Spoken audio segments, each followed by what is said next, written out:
بسم الله والابن والروح القدس إلهنا الواحد أمين. من يصبر إلى المنتهى يخلص. كل سنة وحضراتكم طيبين. النهاردة الأحد الرابع من شهر مصر، وده الأحد الأخير في شهر مصر، وداخلين على الشهر الصغير. ودايما الكنيسة في الحد الرابع من مصر تقرأ علينا الجزء من إنجيل ماري مرقس اللي بيتكلم على انقضاء الدهر. وفيه التلاميذ وهم على جبل الزيتون بيسألوا المسيح إلهنا متى تكون الأزمنة والأوقات. فابتدأ المسيح إلهنا يقول لهم الجزء اللي اتقرأ علينا النهاردة: هذه العلامات وهذه الضيقات اللي سوف تحدث في نهاية الأيام. لكن إفادتنا في الموضوع إن احنا في نهاية كل سنة كأنها تذكرة من الله لكل واحد فينا على محاسبة نفسه. تعلمون يا أحبة أن أي عمل تجاري في أي شركة في أي مكان لازم يجي في النهاية، يسموها نهاية السنة المالية، يعملوا زي جرد، زي محاسبة للعمل بتاع الشركة أو العمل التجاري ده. كان أخباره إيه السنة الماضية؟ اشتغل كويس، اشتغل وحش، في أرباح، في خسائر. كل الأعمال التجارية بتعمل كده عشان تعرف موقفها إيه، هي بتخسر ولا بتكسب، إيه اللي مفروض يتعمل في السنة القادمة.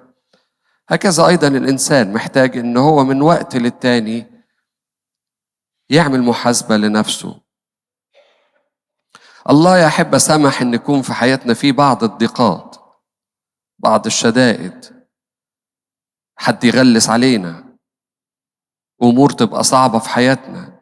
كل ده أمر طبيعي بيحدث، والله بيسمح بيه لأجل إن احنا نفوق.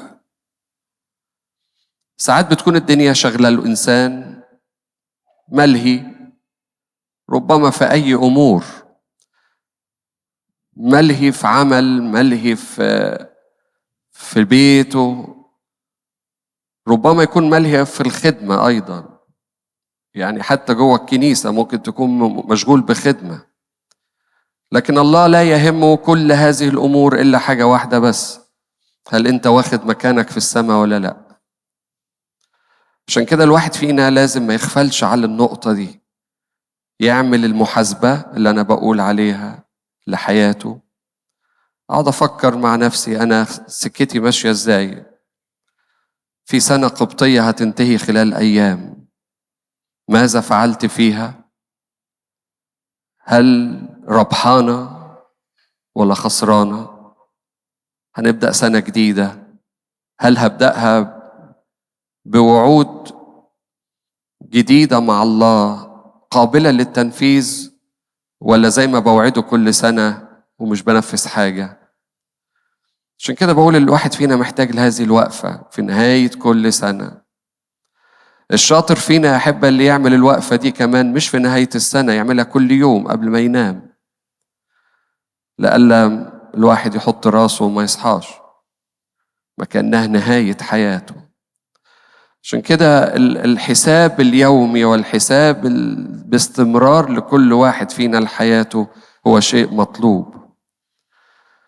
الشيطان يا أحبة يعمل شيء واحد في حياتنا، يخليك دايما في دوامة.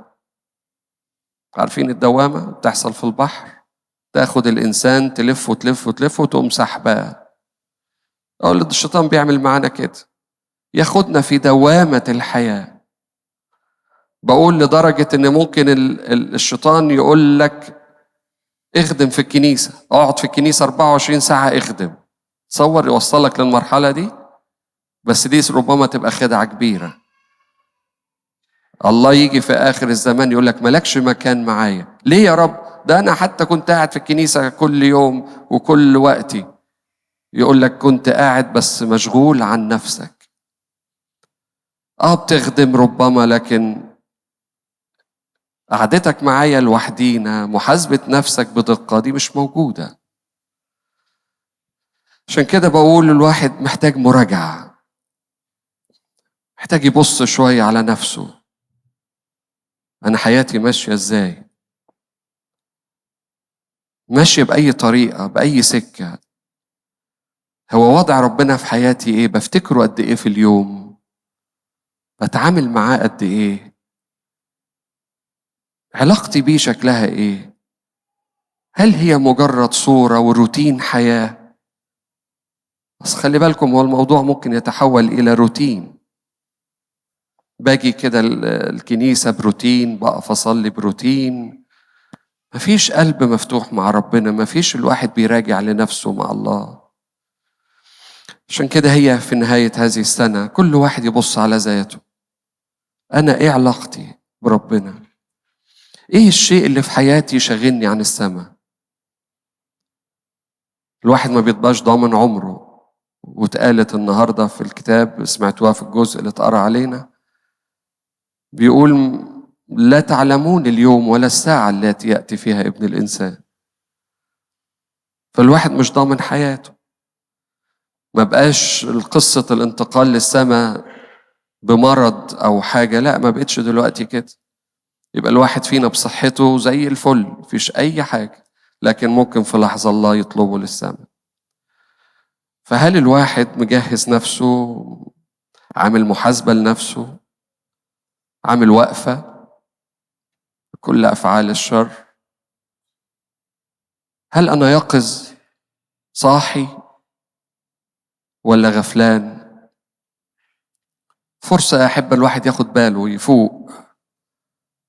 تخلوش الدنيا تاخدنا في الدوامة بتاعتها، تخلوش الدنيا تاخدنا في أمور أرضية لا تجدي. حتى بقول لو كانت شغل، لو كانت أمور في بيوتنا، لو كانت أمور في خدمتنا، كلها مشغوليات مش هتنفعنا في السماء. لما هنيجي نطلع السماء مش هنلاقي الحاجات دي خالص، مش موجودة. فالله يسأل كل واحد فينا هو سؤال واحد بس: انت لما عشت على الأرض عملت ايه عشاني وعشان السماء؟ هل كنت بتجهز حالك للسماء ولا كنت مشغول بحاجات تانية؟ كانت الدنيا سرقاك ولا ايه في السماء؟ ولا هنلاقي أعمال ولا أشغال ولا بيوت ولا خدمات؟ مش هنلاقي الحاجات دي خالص في السماء. لكن هنلاقي في السماء فقط هي قلوب ارتبطت بالمسيح ارتباط حقيقي. هنلاقي في السماء أناس فقط عاشوا على الأرض وعينيهم بص على السماء، بص على المسيح فقط. هنلاقي في السماء ناس فقط كانوا ملاحظين لسلوكهم، بس مش هنلاقي حد تاني في السماء غير دول. كلام اللي بقوله النهاردة ده بقوله ليا أولا، عشان الغفلة اللي احنا ممكن نعيش فيها، لكن هو صوت الله اللي بيدور على كل واحد فينا. والله بيمد ايده لكل واحد فينا بعيد وغفلان، بيقول له أنا مستنيك النهاردة ترجع لي. طول ما الواحد فينا يحب عنده نفس داخل طالع، إذن هناك فرصة. طول ما الواحد فينا عايش على الأرض هناك فرصة. لكن وانس إن الواحد الله طلبه، يبقى كده زي ما البابا شنودة قال: بعد الموت مفيش فرصة. عشان كده نستغل النفس اللي داخل وطالع فينا ده عشان خاطر نتوب.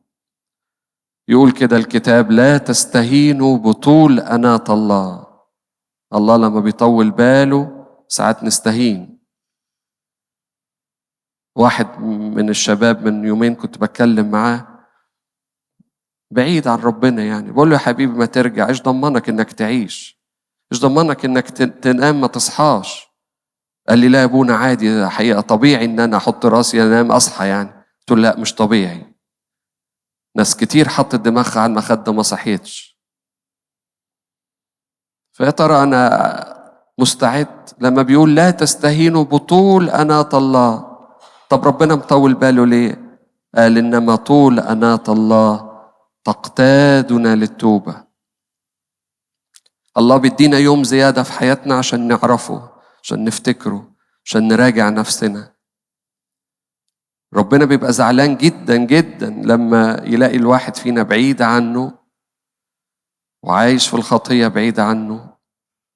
فيسيبه شوية عشان يتوب. وربما لو أخده دلوقتي ملوش مكان في السماء، ودي تزعل ربنا جدا. يقول النفس الواحدة غالية عليا، أنا قعدت أدور على خروف واحد وسبت 99 عشان النفس الواحدة غالية عليا.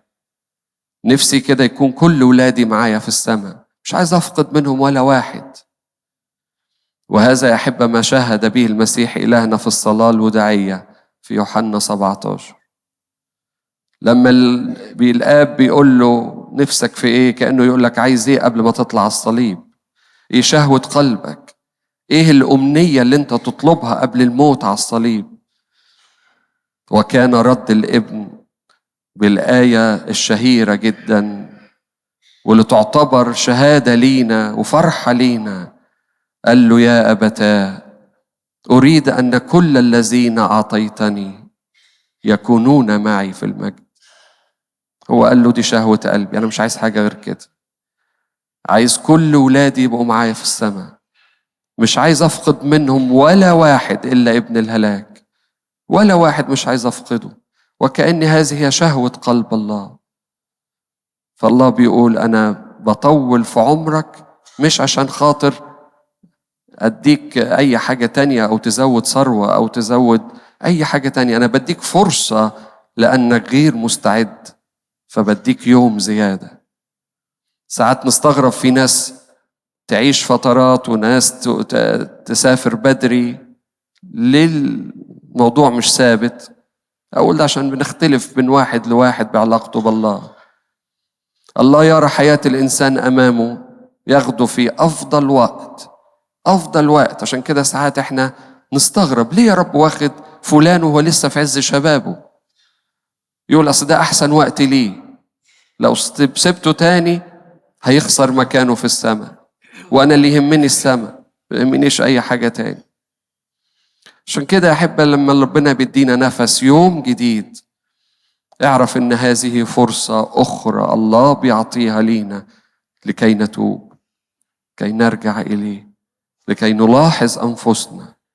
عشان كده بقول النهاردة هو إنذار من الله، ربما في آخر سنة قبطية، في آخر أيام هذه السنة القبطية.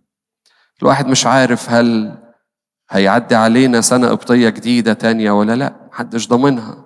فرصة صوت الله بيقول لك النهاردة فوق فوق، خد بالك، اعمل شوية حساب لنفسك لحياتك، دور على الحاجات اللي تبعدك عن السماء وابعد عنها، اهرب منها، شوف ايه اللي هيعطلك، بس راجع. ما تسيبش الحياة ماشية كده وخلاص، ما تسيبش الأمور تعدي كده وخلاص، خليك مدقق. يقول كده سفر الأمثال آية جميلة قوي، يقول الحكيم يدقق أما الجاهل فيفوت لنفسه. الحكيم يدقق، ياخد باله، كل أمر يفوق يرجع، لكن الجاهل يفوت لنفسه، يعدي. بس هيجي اليوم اللي الله يقول له أنا اديتك فرصة مرة واثنين وثلاثة وعشرة، كفاية لغاية كده، أنت ما استغلتش الفرصة دي. فرصة يا أحبة ناخد بالنا ونراجع، نقي قلوبنا، كل واحد يبص على نفسه، الحق قبل ما الفرصة تضيع وما نلاقيش فرصة تانية ونندم. الحق، تخليش حاجة تشغلك أرجوك، الحياة مش مستاهلة أي شيء. الحياة على الأرض بتوحش من يوم للتاني، بنشوف الدنيا صعبة والأمور بتبقى مش قد كده وما تبسطش، لكن السماء جميلة حلوة. ما تخسرش بقى السماء عشان شوية أمور أرضية ملهاش فايدة. السماء جميلة حلوة، حاول تخطفها، حاول تكسبها، حاول تاخدها بأي طريقة، لأن هي دي اللي باقية وهي دي الجميلة. كل أمور الأرض زائلة، زي ما سمعتوا النهاردة في لحظة عناصر الطبيعة كلها هتنحل، الشمس هتطفي نورها والقمر يتساقط والنجوم تتساقط، كل الحاجات الحلوة بنشوفها من وجهة نظرنا حلوة هتروح على الأرض، هيفضل بس عملك هيفضل بس اهتمامك بنفسك، هيفضل فقط ملاحظتك لحياتك هي اللي أعدالك للسماء وأعمالنا الصالحة فقط. عشان كده بقول خليه عيوننا على السماء، ناظرين إلى السماء، هو ده أهم شيء. لإلهنا المجد دائما أبديا آمين.